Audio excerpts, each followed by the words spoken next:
Hello guys, welcome back to my channel আমাগো হেসেল। আজকে আবারও একটি নতুন ভিডিও নিয়ে চলে এসেছি। তো চলো আজকে আমাদের রেসিপি ঘুগনি দেখে নাও আমি এই ঘুগনিটি কীরমভাবে বানাচ্ছি। তো আজকের ভিডিও শুরু করা যাক।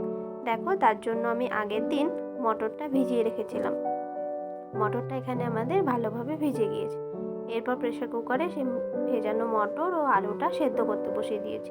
আলুটা গোটা দিয়েছি যাতে গলে না যায়। দেখো, প্রেশার কুকারের ঢাকনা এঁটে দিলাম। এরপর সেদ্ধ হওয়ার অপেক্ষা। ততক্ষণ আমি এই যে পেঁয়াজ, আদা, লঙ্কা, রসুন এই মশলাগুলো কেটে নেব। তো চলো, দেখো আমি সবজিগুলো কেটে নিয়েছি ভালো করে।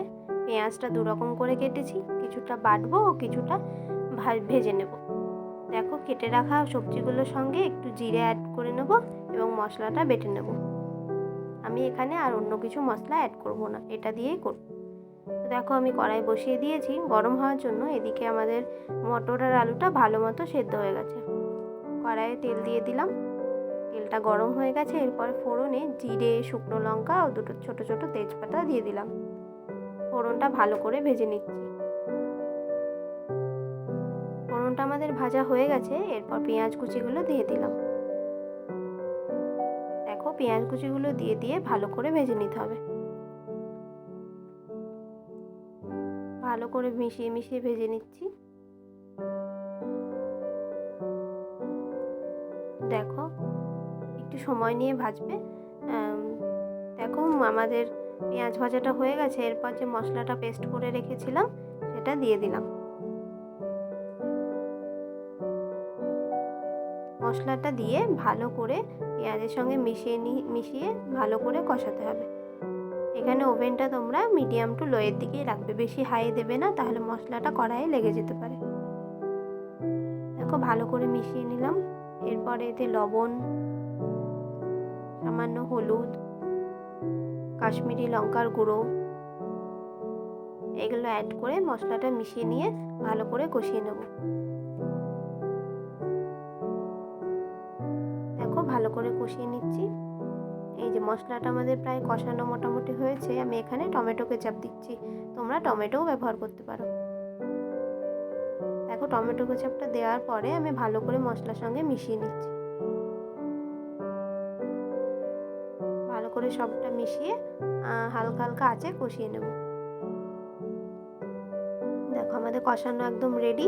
এরপরে যে মটর আলুটা সেদ্ধ করে রেখেছিলাম সেটা দিয়ে দিলাম।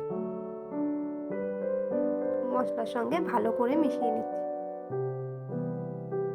দেখো, আমি গুলিয়ে ভালো করে মশলাটা মিশিয়ে দিচ্ছি যাতে একদম ভালোভাবে মিশে যায়। দেখো, আমাদের মেশানো প্রায় কমপ্লিট। এরপরে প্রেশার কুকার ধুয়ে যে জলটা ছিল সেইটা হালকা দিয়ে দিলাম। দেখো, আমি আবারও ভালো করে মিশিয়ে নিলাম। এরপর ঢাকনা দিয়ে দিলাম ফোটার জন্য। দেখো, ঢাকনা খুলে আমরা দেখতে পাচ্ছি ভালো মতো ফুটে গেছে। এরপরে সামান্য একটু চিনি দিয়ে দিলাম।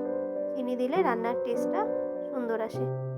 আমি চেখে দেখলাম, একটু আমার মনে হয়েছে লবণটা কম, সেই জন্য আবারও একটু লবণ অ্যাড করে দিলাম। তোমরা এখানে ঝাল, মিষ্টি, লবণটা তোমাদের পরিমাণ মতো দেখে বুঝে দিয়ে নিও।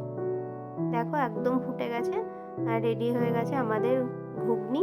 এরপরে গরম মশলা গুঁড়ো ছড়িয়ে সার্ভ করে দিলেই রেডি হয়ে যাবে গরম গরম ঘুগনি। দেখো, ভালো করে নেড়ে চেড়ে নামিয়ে নেব। এরকম গরম গরম ঘুগনি আর এরকম সাথে সাথে যদি থাকে ফুলকো ফুলকো লুচি, তাহলে তো কোনো কথাই হবে না।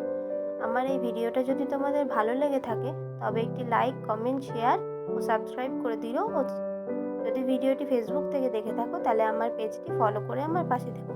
খুব শীঘ্রই আসছি আবার নতুন কোনো ভিডিও নিয়ে।